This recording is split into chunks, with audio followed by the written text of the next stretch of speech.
Felicity and David, congratulations on this fabulous film. Thank you. Thank you. I know this was made before the pandemic, but this really is a film about art imitating life, down to the fact, Felicity, that your character Sully wasn't meant to be pregnant until you became pregnant. Now, as a woman, though, sometimes this joy is taken away from you when you announce that you're pregnant because there's this barrier of, oh my God, are we going to lose our jobs? Yeah. How did you feel when you had to approach them and go, hi, just something small I need to tell you about?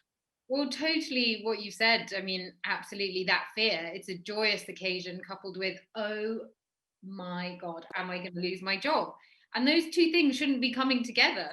So it was an absolute relief when George was so incredibly cool about it and made it totally straightforward, was completely modern in his approach, to the point that, as you say, we didn't even need to CGI it. We totally embraced what was happening.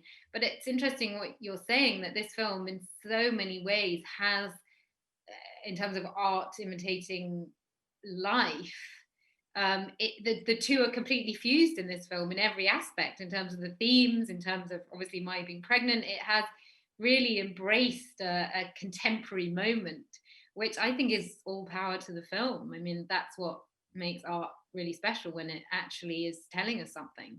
Yeah. And David, what I loved as well is that originally your character was supposed to be called Captain Harper. And you also went up to George and went, hi, can I suggest something? Why was the name change really important to you? It was important to me because with this crew, you had a group of people who had been tasked with essentially saving humanity.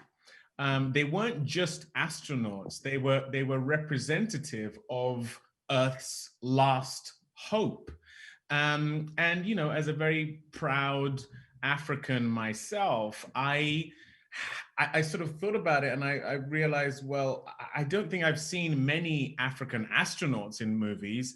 And if this crew of people are supposed to be in microcosm reflective of the planet, especially as they've been tasked to save it, I would love to see, you know, part of a heritage that I dearly love and I'm proud of to be reflected in the movie. And so, you know, I made the suggestion, and it, you know, much to George's credit, he allowed me to change it to a Nigerian name.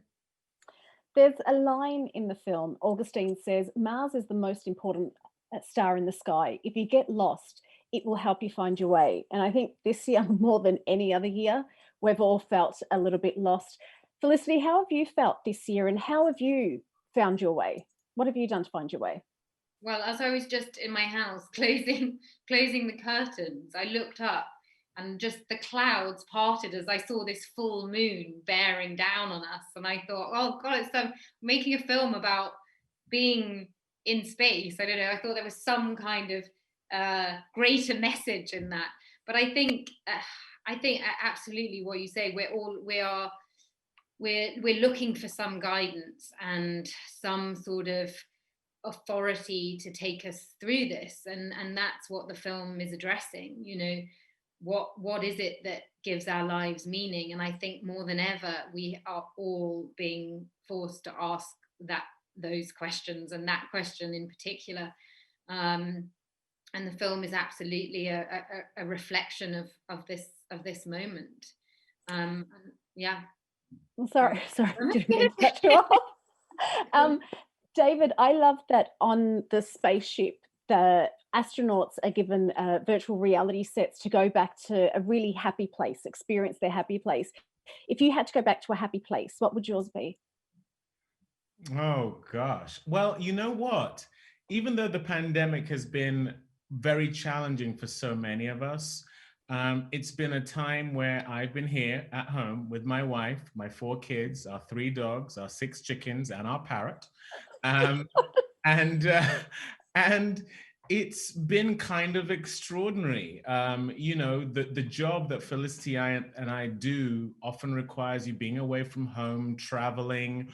You know, we would not be doing this on a set. We would, or at home, we would be in a hotel somewhere doing this. And this time at home with my kids has really been very precious, something that I'm hoping to hold on to beyond the pandemic, even though there are so many things we don't want to hold on to about the pandemic. So I have to say, you know, we've really embraced the silver lining that this has presented us as a family. So I would probably flash to the present with my family, but definitely the past in terms of the pandemic. Well, do you know what? Here's to us all enjoying the now and taking the good things from today into tomorrow. And thank you so much for giving up some of your time. Thank you so much. Thank you.